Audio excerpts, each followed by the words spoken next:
Part 1: Shadows of the Void. The hum of the engines was a comforting constant as I sat in the captain's chair of the freighter Wayfarer's Folly. My ship, a creaking relic that had seen better centuries, was my home, my burden, and occasionally my sanctuary from the relentless chaos of the universe. She buckled and groaned as we slipped through the slipstream on our way to Astral Station Zeta 3, a quaint little outpost perched on the edge of nowhere. "Captain, the sensors just picked up an anomaly on the fringes of the Perseus Arm," Samara, my first mate, said over the intercom. Her voice, dry as a Martian desert, always had an edge of humor, like she was perpetually amused by the ridiculousness of our existence. "It doesn't match anything in our databanks." Anomalies meant business, of the explosive or profitable kind. Either way, it was a detour I couldn't resist. "Alter course. Let's go see what cosmic oddity the universe has served us today," I replied, trying to sound more nonchalant than I felt. As the Folly adjusted course, I leaned back and surveyed the bridge. It was a patchwork of old tech, scavenged parts, and more than a few rolls of duct tape. The crew, an eclectic mix of misfits and outcasts, carried on with their tasks. There was Quill, our navigator, who claimed he could read star charts better blindfolded, and Jenkins, our engineer, who was currently trying to persuade a stubborn panel with a wrench and some colorful language. Within a few hours, we arrived on the edge of the anomaly. It loomed in the viewports like a cosmic maelstrom, a swirling mass of iridescent colors that defied logic and gravity. In the center, a massive structure floated, a derelict spaceship of unknown origin. "Looks like a ghost ship," Quill remarked, his hands dancing over the control panel like a concert pianist. "I've never seen anything like it. No records, no transponders, nothing." My heart raced with the thrill of discovery. Ghost ships often meant forgotten technology or valuable artifacts, or, death traps. But what's life without a little risk? "Prepare for boarding," I said more decisively than I felt. "Samara, you're with me. Quill, keep us steady." We suited up and crossed over in the shuttle, my mind racing with possibilities. As we docked with the alien vessel, the silence was almost deafening. The airlock cycled open with a hiss, revealing a dark, cavernous interior. Shadows danced in the corners, playing tricks on my eyes. Samara and I ventured deeper, our footsteps echoing in the stillness. The architecture was astounding. Alien hieroglyphs lined the walls, and the corridors twisted in impossible angles. The ship was alive in its own eerie way, humming with ancient power. "Captain," Samara whispered, breaking the silence, "look at this." She gestured to a series of transparent chambers. Inside, suspended like macabre mannequins, were figures that defied description. Non-humanoid, with elongated limbs and shimmering scales, they seemed to hover between sleep and death. Then I saw it, a control panel, intricate yet invitingly familiar. It was the kind of thing I was born to tinker with. My fingers danced across it with an intuition that surprised even me. Lights flickered to life, casting an otherworldly glow across the chamber. As we watched, the ship seemed to wake, the figures inside the chamber stirring slightly. A low hum began to resonate through the halls, growing louder, an ominous symphony echoing in the vast emptiness. Samara, do you think we should?"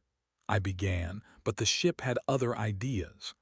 The vessel shuddered, and a portion of the hull split open like the maw of a great beast, revealing the swirling void outside. We scrambled for cover as an unseen force pulled us towards the opening, the vacuum of space, a hungry predator eager to claim us. My grip on a railing slipped, and for a heart-stopping moment, I was suspended in weightlessness, the stars beckoning me into their eternal embrace.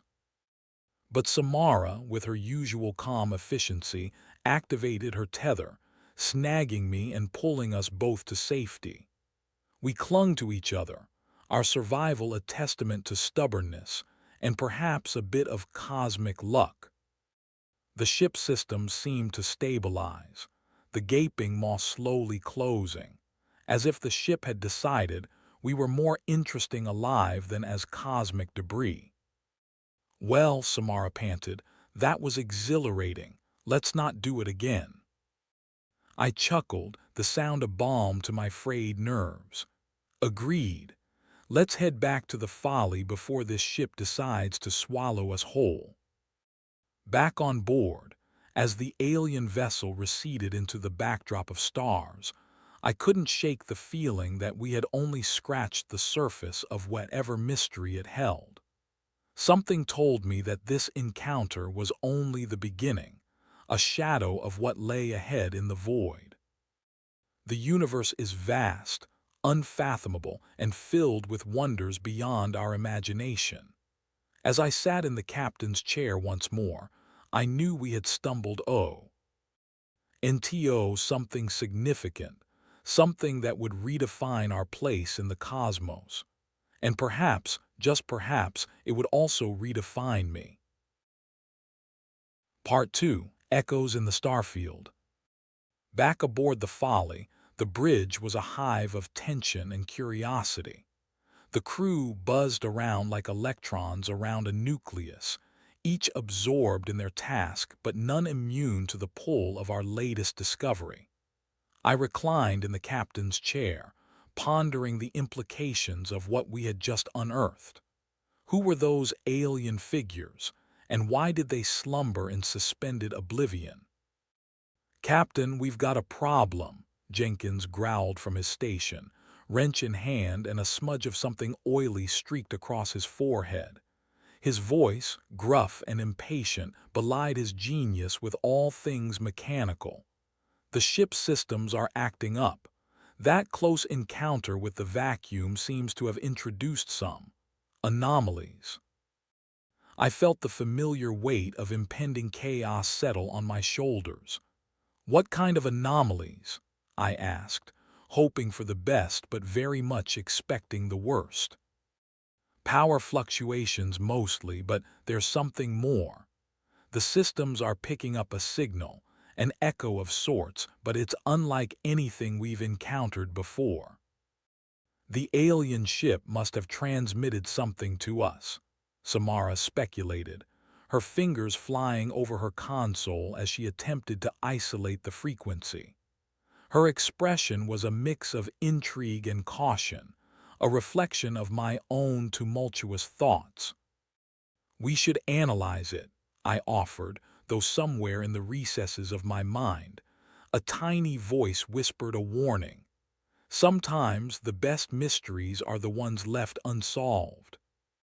As we worked to decipher the signal, the stars outside seemed to warp and twist, as if the universe itself was echoing our uncertainty. The Folly's sensors painted a picture of chaos, the data streams shifting and swirling like a cosmic ballet. Then, as if bored with our amateur attempts at understanding, the signal coalesced, forming an image on the main display. A map, pulsating with cryptic symbols and ethereal lines that intersected like cosmic ley lines. "Looks like a star map," Quill breathed, stepping closer, his eyes wide with wonder. "But it's not any chart I recognize." "That's because it's not of any known space," Samara interjected, her voice tinged with disbelief. "Those coordinates point to a region way beyond our mapped territories, unclaimed, unexplored." The implications were staggering. A region of space untouched by human eyes, teeming with possibilities and dangers beyond our comprehension. A siren call luring us into the deep unknown. Set course, I commanded, feeling the familiar rush of adrenaline that accompanied the promise of discovery. It's time to see what the universe has kept secret. As we broke out of slipstream, the void unfolded before us, and the stars stretched into streaks of light, leading us into the heart of the unknown. The journey was both interminable and instantaneous, an eternity compressed into a single heartbeat. We emerged into a region of space that was breathtaking in its stark beauty. Nebulas swirled like cosmic brushstrokes in a vast canvas, swirling with colors that defied earthly palettes. In the midst of this celestial wonder stood our destination, a colossal alien megastructure, its form a testament to both artistry and engineering on an unimaginable scale. The structure loomed ahead, a labyrinthine expanse of spires and corridors suspended in the void. It shimmered under the light of a distant star, casting ethereal reflections like a jewel adrift in the cosmos. "Scan for life forms," I ordered, my voice steady, though inside I was a maelstrom of anticipation and dread. "Reading something," Samara replied, her brow furrowed in concentration. "Multiple signatures, but they're unlike anything." She trailed off as the proximity alarms blared, their shrill notes slicing through the tension like a knife. Before I could react, the Folly lurched violently, caught in the grip of an unseen force. "Gravity well," Quill shouted, his hands flying over the controls. "It's pulling us in." Our ship was yanked towards the megastructure, as if the universe itself had decided we were overdue for some impromptu sightseeing. The gravitational pull was relentless, sending us spiraling into an uncontrollable descent. "Brace for impact," I shouted, gripping my armrests with a determination born of desperation. The Folly shuddered as we were drawn closer, the viewports filling with the intricate detail of the alien architecture. We crashed into the surface with a bone-rattling thud, metal screeching in protest. For a moment, silence reigned, broken only by the creak of the hull settling from the impact. I surveyed the bridge, the crew shaken but miraculously unharmed. "Everyone in one piece?" I asked, my voice a fraction steadier than the last time I'd spoken. "More or less," Jenkins grunted, "though the Folly's gonna need some serious TLC after that landing." The crew's faces reflected a mix of relief and renewed curiosity. Despite the harrowing descent, we were here, in a place untouched by time, a place filled with alien wonders and unknown dangers. As I climbed out of my chair, I knew that whatever lay ahead, it would test us in ways we couldn't yet imagine. But oddly enough, I found myself smiling. As the echoes of our crash faded into the silence of the alien structure, I realized that the adventure had only truly begun. Part 3, Heart of the Maelstrom. The aftermath of our crash landing into the alien megastructure left us awash in uncertainty. The crew busied themselves with repairs, a symphony of clanking metal and muttered curses filling the air as they triaged the ship's wounds. Despite the havoc, a strange energy permeated the Folly, a shared understanding that we stood on the precipice of something far greater than ourselves. I stepped outside, my boots echoing against the metallic surface of the structure as I surveyed our surroundings. The exterior was a mesmerizing maze of geometric patterns and luminous veins that pulsed with an inner light. Each pulse seemed to sync with the rhythm of my heart, as if the structure itself was alive and breathing. Samara joined me, her expression one of awe tinged with caution. "It's beautiful," she said, her voice barely above a whisper, "and unnerving." Agreed, I replied, my gaze sweeping over the alien landscape. But we didn't come all this way to admire the scenery. Let's find answers.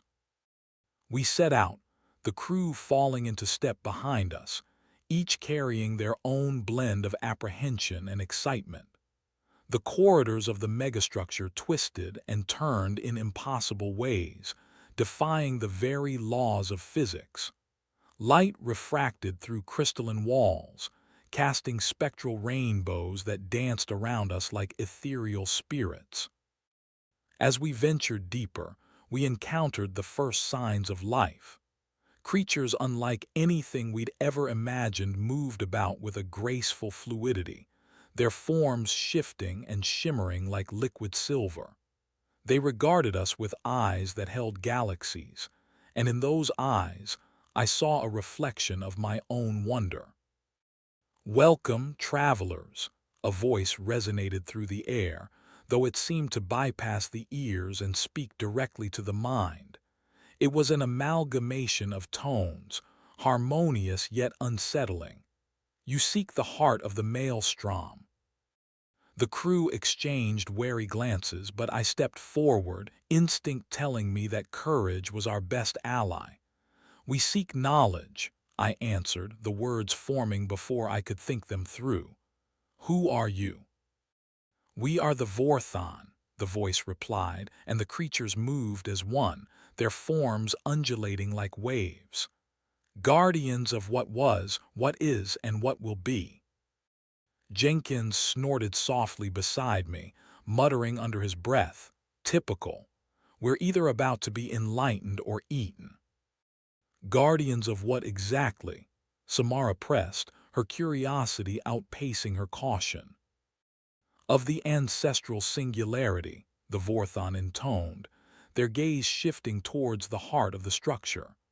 "A convergence of knowledge, power, and destiny." A spark ignited in my mind, a tantalizing glimpse of understanding. The megastructure was more than just a monument. It was a repository, a vault of cosmic secrets. But the secrets of the ancients never come without cost. To access it, you must face the trial of truth, the Vorthon continued, their forms coiling around us in a shimmering embrace. Only those who confront their deepest selves may pass. The implication rolled over us like a distant storm, the weight of the challenge pressing down with palpable intensity. Behind me, the crew shifted uncomfortably, each sizing up their own fears. "Captain," Quill said, his voice unsteady, "are we really going to do this?" I turned to face them, each member a mosaic of strengths and vulnerabilities. I felt a swell of responsibility and resolve, the kind that comes when one stands at the edge of the abyss. We didn't come this far to turn back now. Whatever lies ahead, we face it together. The Vorthon parted, revealing a path that led deeper into the structure, where the air shimmered with a magnetic pull. With a shared nod, we pressed forward, the unfamiliar feel of the trail beneath our feet guiding us to the trial. What awaited us was an arena of light and shadow, a place where reality seemed thin and the veil between worlds almost tangible. The moment we stepped inside, the atmosphere shifted, charged with potential and portent. The trial of truth was not a physical test but an inward journey, a confrontation with our own inner demons. One by one, each crew member faced their fears, their dreams, and their regrets given form.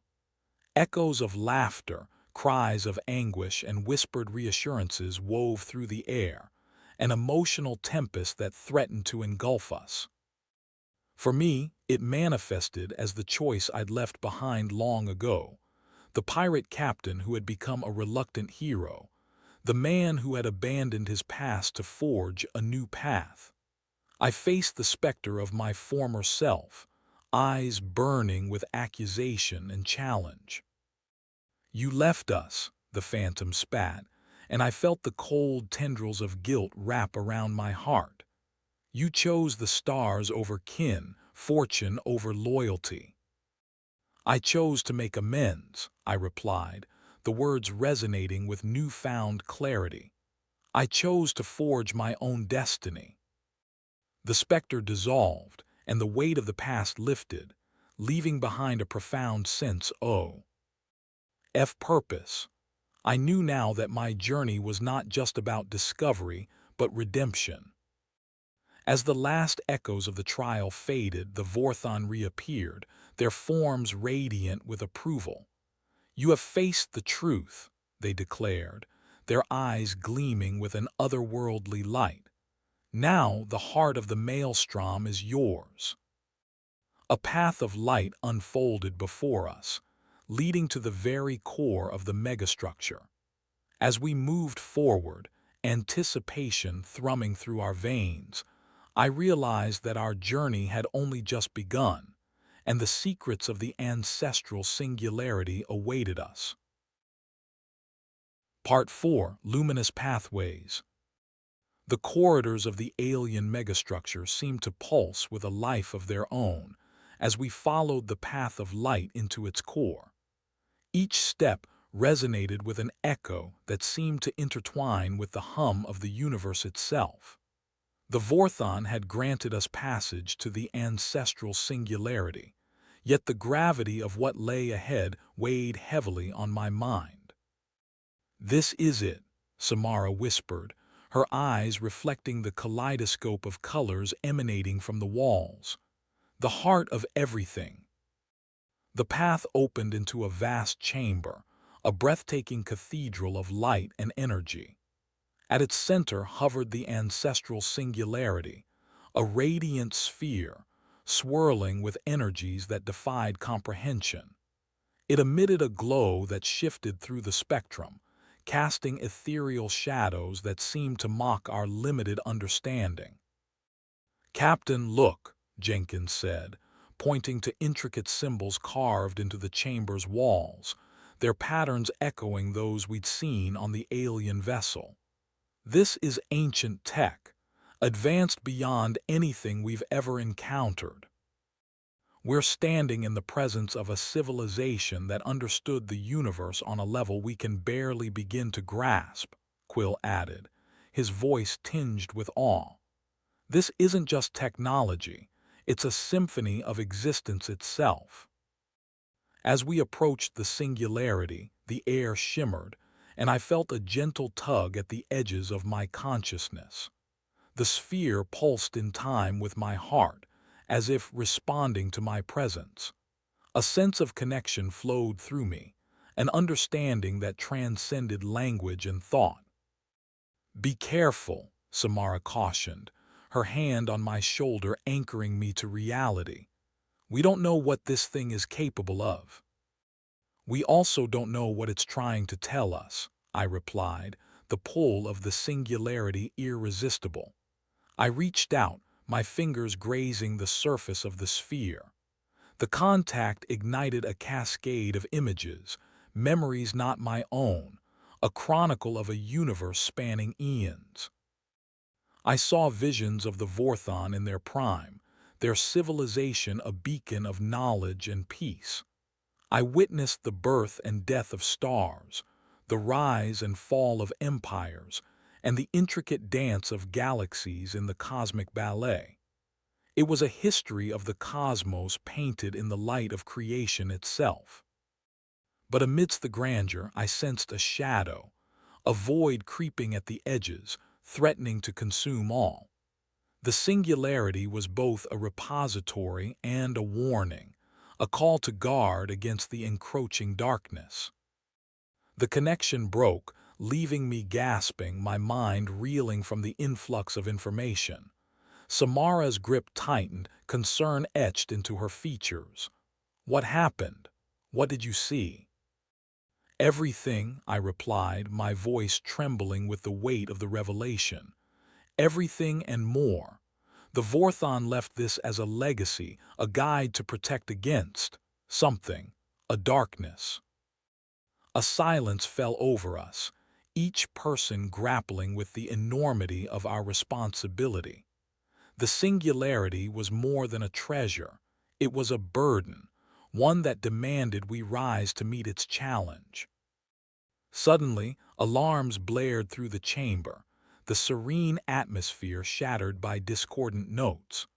The walls trembled as the structure responded to an unseen threat. "We've got company," Jenkins shouted, eyes wide as a feed from the Folly flashed onto our displays.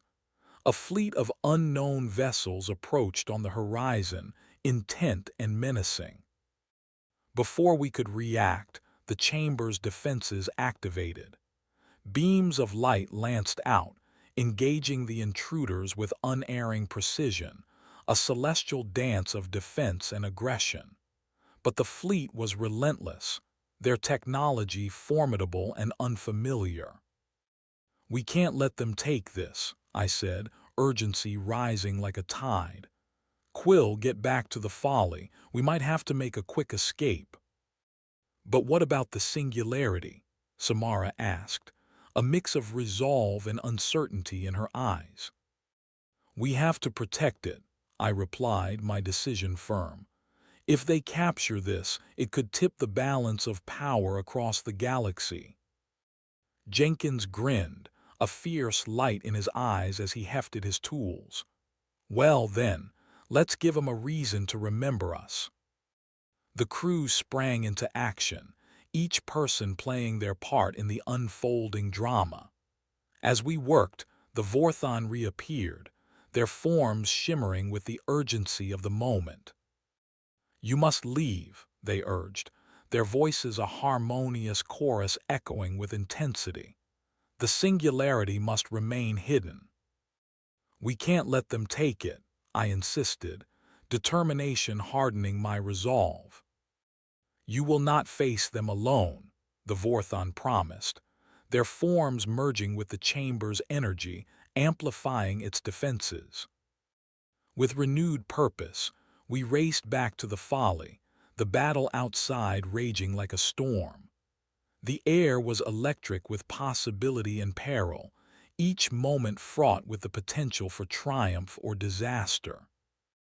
As we strapped into the ship, I cast one last look at the singularity, its light a beacon of hope amid the chaos. The Vorthons stood watch, their forms woe. Then, with light and shadow, guardians of a secret that held the fate of the universe. The Folly roared to life, engines flaring as we prepared to launch, determination fused with desperation fueling our every action. As we soared into the void, the megastructure faded behind us, a sentinel of the stars and a testament to the courage of those who dared to dream beyond the horizon. Our mission was clear, our resolve unbreakable. The galaxy depended on us, and though the path was fraught with danger, we would face it together. For in the heart of the maelstrom, we had found not just answers but purpose. Part 5. Stellar Confrontation. The Folly sliced through the void, engines roaring like caged beasts as we fled the besieged megastructure. The starscape whirled past in a dizzying blur, a testament to our haste. The alien vessels that had dared to challenge the secrets of the universe now pursued us with relentless intent. It was a chase that echoed through the corridors of history, an ancient dance of predator and prey played out on a cosmic stage. On the bridge, tension hung thick as plasma. Quill's hands moved in a blur across the controls, piloting us through unpredictable maneuvers, each turn and twist a defiant gesture against the looming threat. "They're closing in," Jenkins reported, leaning over his console with a scowl. "We won't be able to outrun them for long." "Then we don't outrun them," I replied, my voice steady despite the chaos. "We outthink them." Samara, eyes fixed on the sensor readouts, nodded. "If we can't escape, we'll need to outmaneuver them." A plan formed in the crucible of immediacy, a strategy born from desperation and necessity. "Jenkins," I called, "can we divert power to shields and engines? We're going to need every ounce of speed and protection." "Consider it done," he replied, a determined glint in his eyes. "But there's no guarantee it'll hold." "All we need is a window," I said, more to myself than anyone else. "Quill, ready for evasive maneuvers." The chase continued, a harrowing flight through asteroid fields and nebulous clouds, the Folly weaving through the obstacles with a grace that belied her age. The pursuing ships were tenacious, their weapons flashing like distant lightning as they tried to corner us. As we rounded a dense cluster of asteroids, an idea sparked, a gamble as wild as it was audacious. "Head for that nebula," I ordered, pointing to a swirling mass of gas and dust. "We can use it to hide." Quill hesitated only a moment before banking the Folly sharply, the ship diving into the opaque embrace of the nebula. The interior roiled with ionized particles, static crackling over the comms as we plunged deeper into the stellar storm. "Their sensors won't work in here," Samara noted, her fingers dancing across the controls to compensate for the interference. "But neither will ours." "Then we make it count," I replied, the thrill of the hunt igniting my senses. The nebula cloaked us in its turbulent beauty, the dense fog a veil that blurred the boundaries between reality and illusion. Our pursuers hesitated, their ships prowling the outskirts like wolves sniffing the air for prey. Inside, the Folly was a ghost, silent and elusive. We floated in the heart of the storm, the nebula's energies whispering secrets to the hull. It was a moment of profound stillness, the universe holding its breath as predator and prey played a waiting game. "Now," I whispered, the word barely audible over the crackle of static. Quill responded immediately, the Folly springing into motion.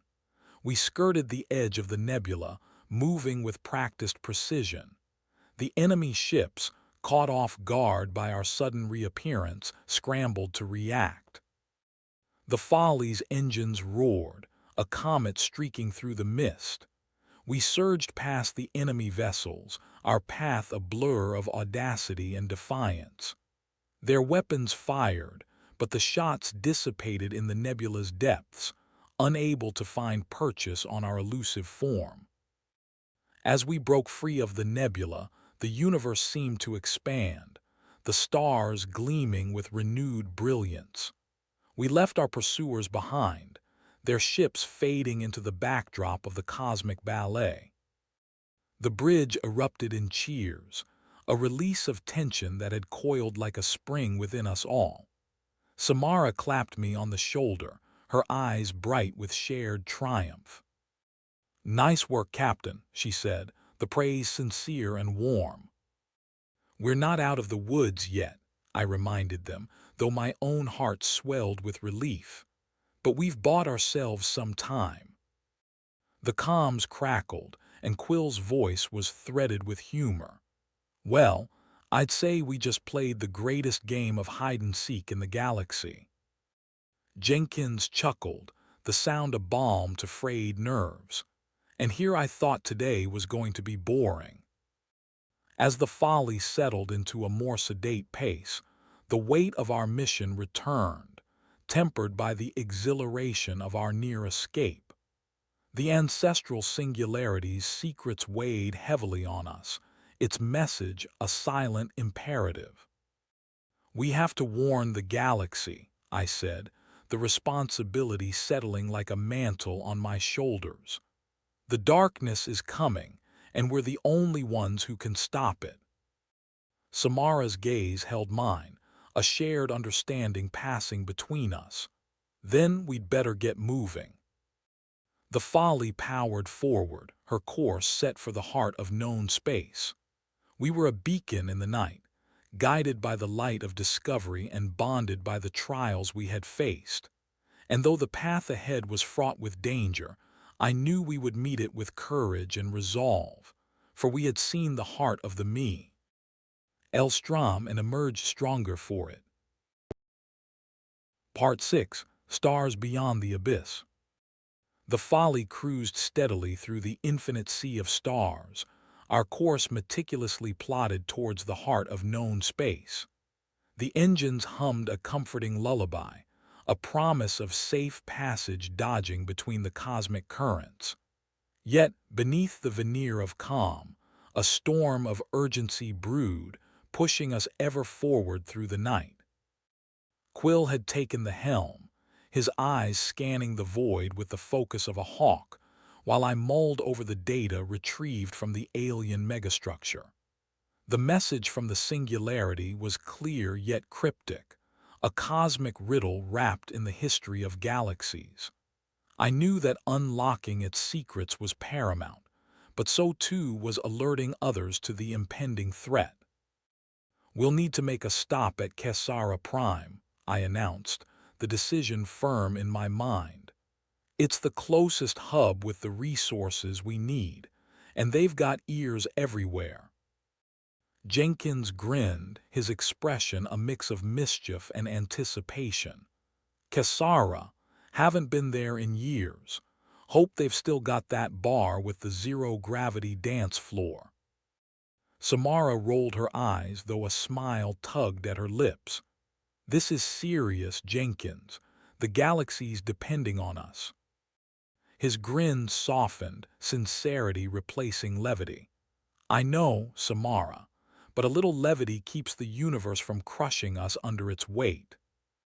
The crew shared a collective chuckle, the moment a balm against the enormity of our task.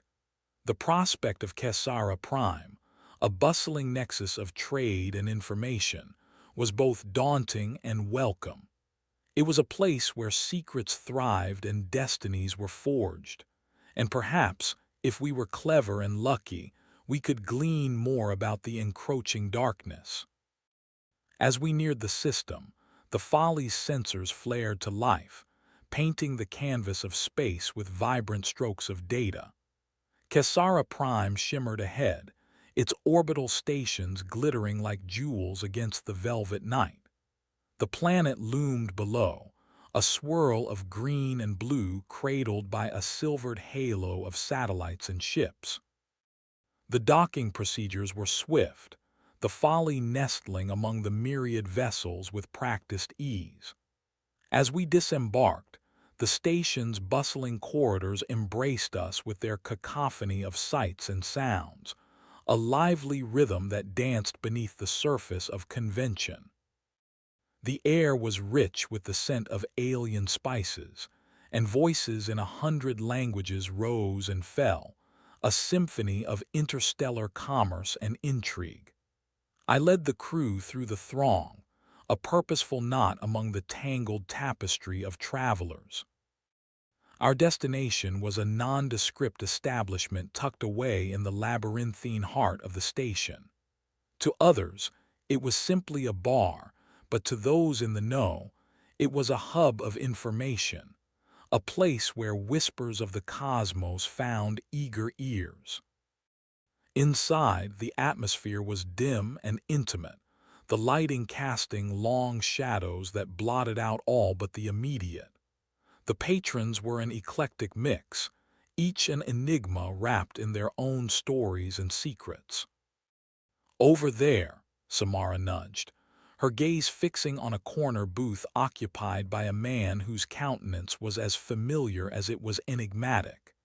He was our contact, a broker of information whose loyalty was as fluid as quicksilver but whose knowledge was invaluable. "Captain," the broker greeted, his voice smooth as mirrored glass, "to what do I owe the pleasure of this unexpected visit?" "We need information," I replied, sliding into the booth across from him. "And quick." We exchanged words with the fluidity of old acquaintances, careful not to reveal too much, yet each keenly aware of the stakes.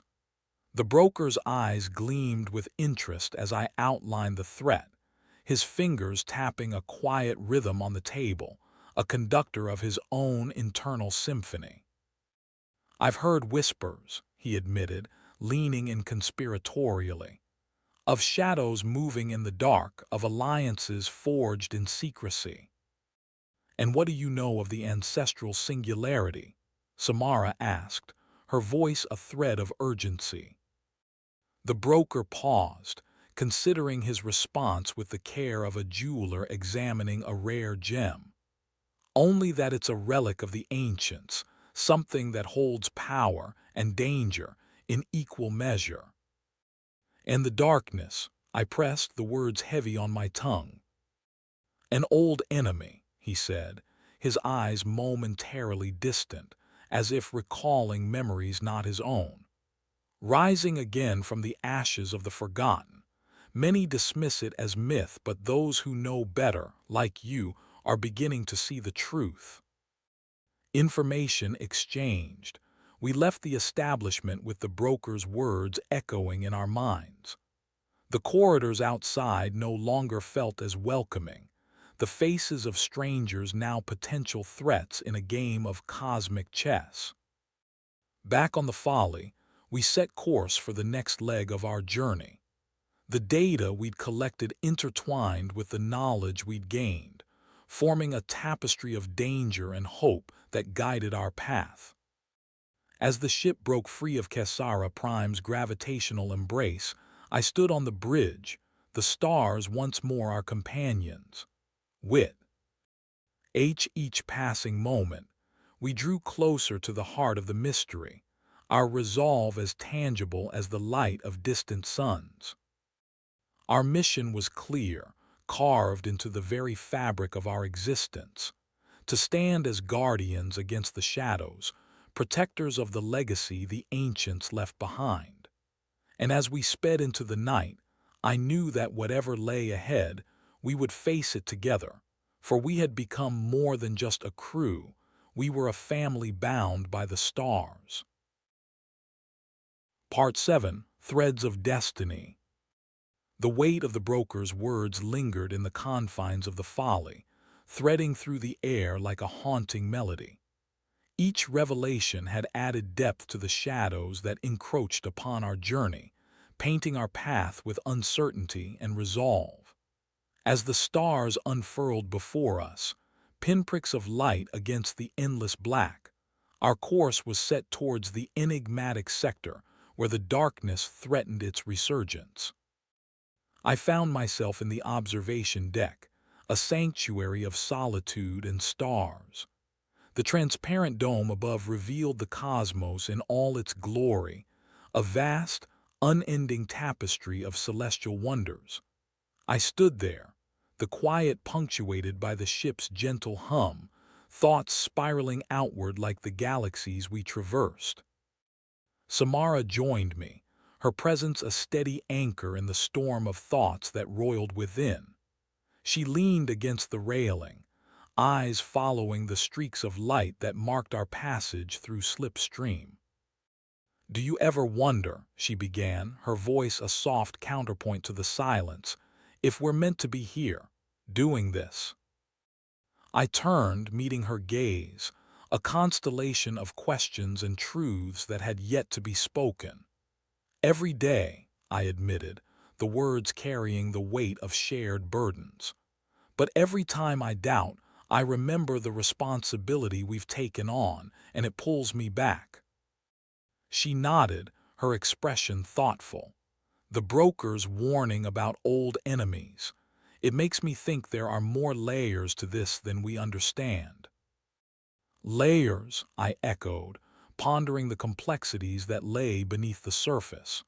Like threads in a grand tapestry, each one connected. As if summoned by our words, the comm system crackled to life, Jenkins' voice filtering through with a hint of urgency. "Captain, you might want to see this." Samara and I exchanged a quick glance before heading to the bridge, where the rest of the crew gathered around the main display. The starry tableau now held something new, an astral anomaly, its presence both captivating and foreboding. Quill zoomed in on the anomaly, revealing a swirling vortex of energy, a cosmic storm that defied explanation.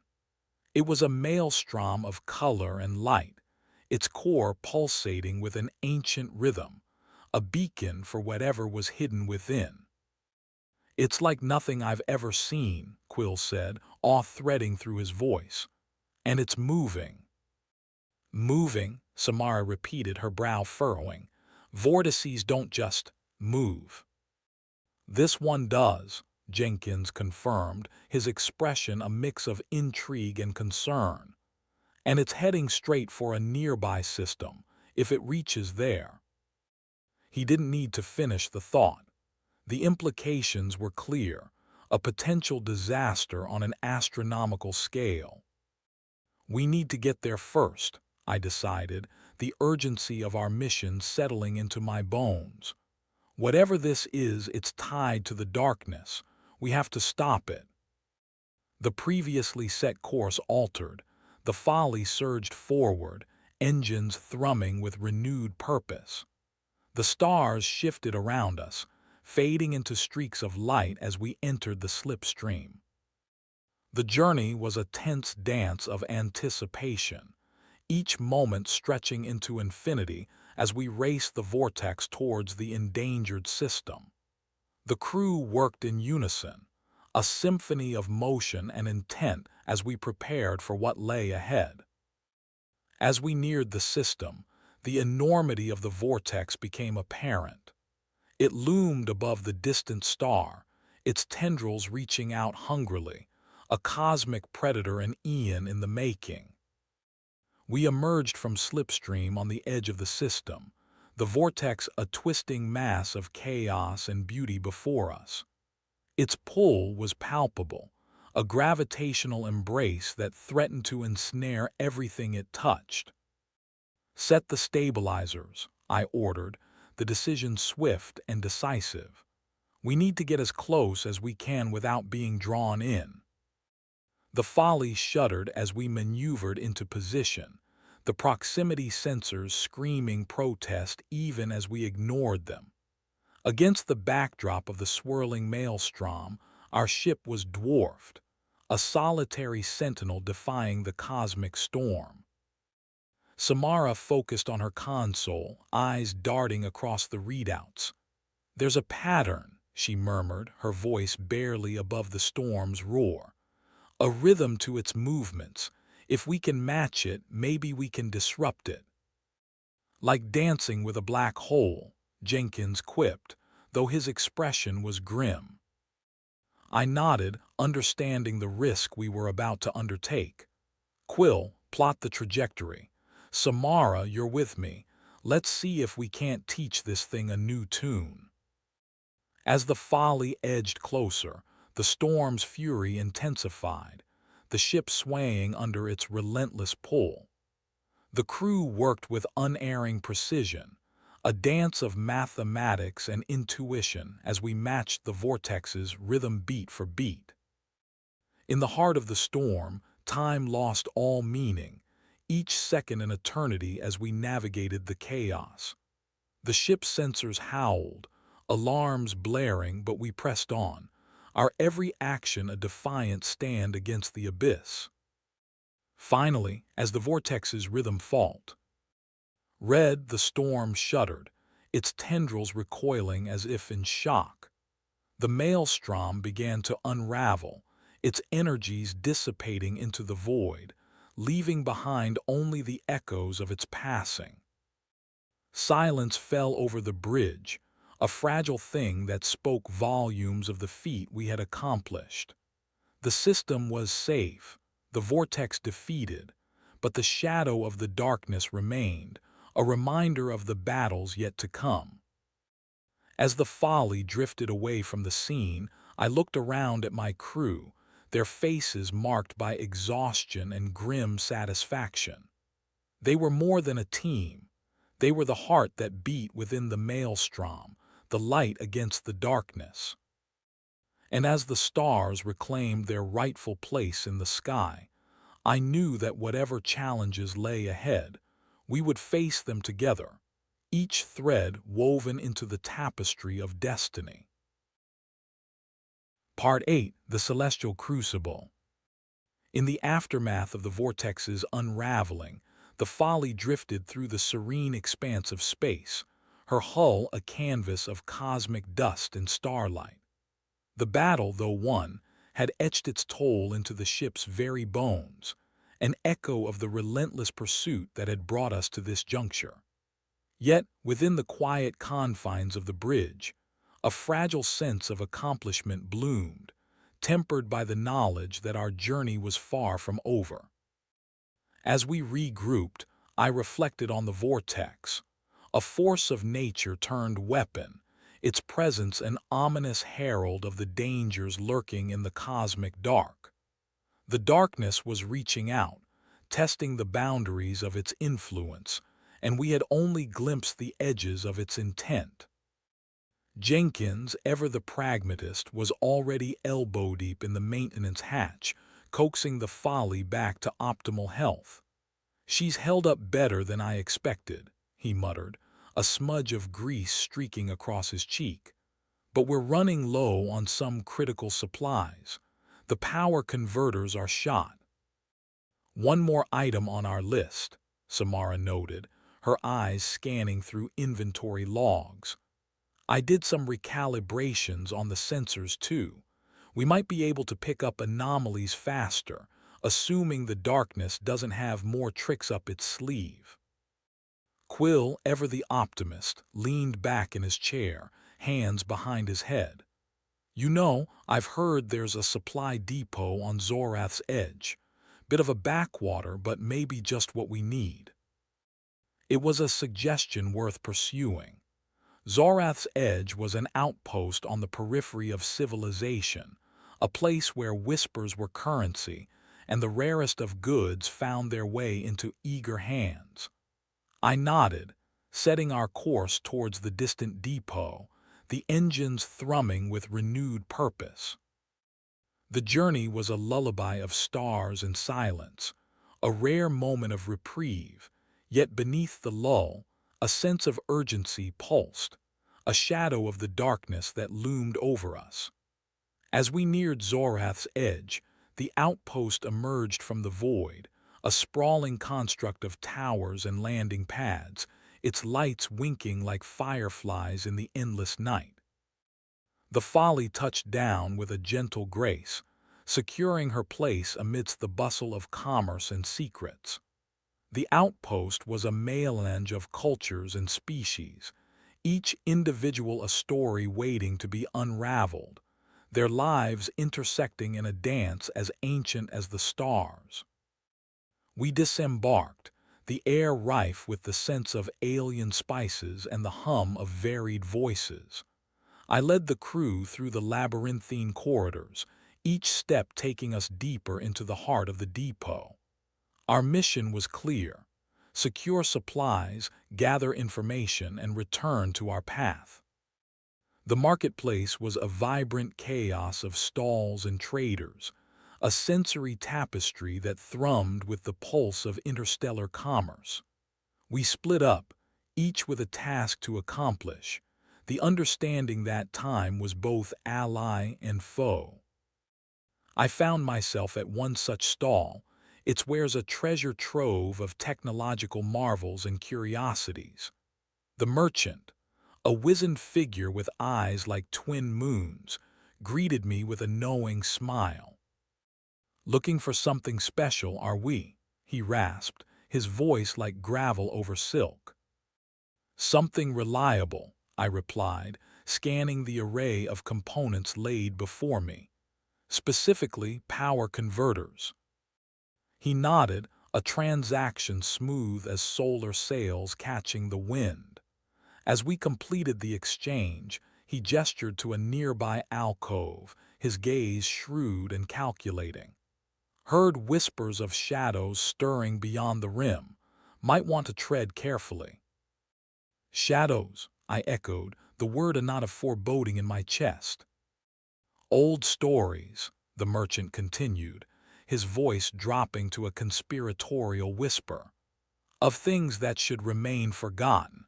You aren't the only one seeking answers out here. I thanked him, the weight of his words echoing in my footsteps as I rejoined the crew. We reconvened with our supplies in tow, the atmosphere crackling with the anticipation of what lay ahead. Back aboard the Folly, the supplies safely stowed, I gathered the crew in the common area. The outpost's whispers had rekindled the fire of urgency within us, the knowledge that our journey was on a precipice, teetering on the edge of revelation. "Whatever's out there, it's not just an enemy," I said, voice steady with the conviction of our purpose. "It's a force that threatens everything, and we have to be the ones to stop it." Samara nodded, her eyes fierce with determination. "We have the tools and the will. All that's left is to find out where the path leads." With renewed resolve, we charted the next leg of our journey, the map of stars unfurling before us like a promise. The engines roared to life, the ship lifting away from Zorath's edge, her course set for sectors unknown. We sailed into the depths of the universe, a solitary bastion against the encroaching darkness, our destiny woven into the fabric of the cosmos. And as the Folly surged forward, stars wheeling above and below, I knew that Wh8 trials awaited us. We would face them together, each step a testament to the power of unity in the celestial dance. Part 9. The Siren's Call. The Folly continued its relentless journey through the star-speckled tapestry of the cosmos, carrying us ever closer to the heart of the mystery that had enveloped our lives. Around us, the universe breathed with the silent majesty of creation and entropy, a reminder of both our insignificance and our potential to alter the course of events far greater than ourselves. On the bridge, the atmosphere was punctuated by the soft hum of the navigational systems and the occasional beep of the sensors. The crew settled into a rhythm, each member a vital cog in the intricate machinery of our mission. Samara, her eyes glowing with the luminescence of the display screens, worked diligently to analyze the data from the ancestral singularity, hoping to tease out secrets hidden within its luminous strands. Jenkins, with a blend of ingenuity and humor, had performed miracles on the Folly's systems. His handiwork hummed through the ship, and I could almost feel her renewed vitality as she surged through the slipstream. Quill, ever the navigator, charted our course with the precision of a craftsman, his fingers dancing over controls like a maestro conducting a symphony of stars. Even as we pressed forward, the echoes of the merchant's warning from Zorath's edge lingered. Shadows stirring beyond the rim, old stories threatening to breach the veil of reality. It was a siren call, luring us deeper into the enigma that beckoned with tantalizing possibilities and hidden perils. Our path took us to the brink of known space, where navigational charts ended and speculative maps began, a realm of whispered legends and uncharted wonders. The expanse before us was a void of discovery, each star a potential waypoint in our quest for answers. It was then that the ship's sensors picked up a peculiar signal, a frequency unlike any we had encountered, an ethereal melody woven from light and sound, its undulating waves reaching out to us like a beckoning hand. "Captain, you should hear this," Samara called, her voice tinged with a mix of wonder and intrigue. She patched the signal through to the bridge speakers, and the haunting refrain filled the air like a celestial hymn. The melody was hypnotic, each note resonating with a sense of familiarity and alien beauty. It tugged at something deep within me, stirring memories and emotions that defied description. "What is it?" Jenkins asked, his curiosity piqued as he leaned closer to the speakers. "I don't know," Samara admitted, her gaze locked on the display. "But it's originating from a nearby system, the one we're heading towards." The signal was a siren's call, a lure that defied explanation yet compelled us to follow. Our course adjusted, the Folly glided towards the source, her path illuminated by the spectral glow of distant stars. As we neared the system, the melody grew louder, its cadence a heartbeat pulsing through the void. The planet ahead was a jewel in the crown of the cosmos, its surface a patchwork of verdant forests and crystalline seas, a paradise untouched by time. We descended into orbit, the ship's sensors mapping the terrain below with a precision born of necessity. The signal's source was a structure nestled within the heart of a lush valley, its architecture unlike anything in our records, a fusion of form and function that spoke of ancient artistry. The Folly touched down with the grace of a feather, her crew disembarking into the embrace of the world. The air was fragrant with the scent of alien flora, a symphony of colors and textures woven into the landscape. The structure stood before us, its entrance beckoning like an invitation to a grand adventure. Our footsteps echoed against the stone as we entered, the interior a kaleidoscope of light and shadow that danced across the walls. In the heart of the structure, we found the source of the melody, a pulsating orb suspended above a pedestal, its surface alive with patterns of iridescent light. It was a beacon, a message from a civilization long vanished, yet its essence remained a testament to their legacy. As we approached, the orb responded, its light intensifying as it resonated with our presence. Images flickered into existence, a tapestry of history captured in luminous threads. They told of a civilization that had once thrived, their understanding of the universe far surpassing our own. And then, within the visions, a warning, a darkness encroaching from the edges of known space, a force that sought to consume and corrupt the light.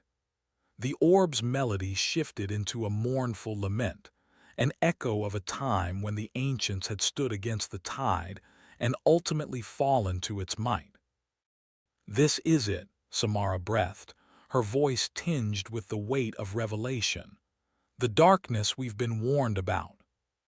The orb's light danced across our faces, a silent testament to the choices that lay before us. We stood at a crossroads, a moment in time where the past and present converged, and our mission was crystal clear. We were the torchbearers of an ancient legacy, tasked with safeguarding the light against the encroaching night. As I looked at my crew, their eyes filled with determination and hope, I knew that whatever trials awaited us, we would face them with courage and conviction. The melody continued to play, a celestial symphony that resonated in our souls, a reminder of the journey yet to come. And as we stepped back into the light of day, I knew that our story was far from over. It was only just beginning, shaped by the stars and the whispered promises of destiny.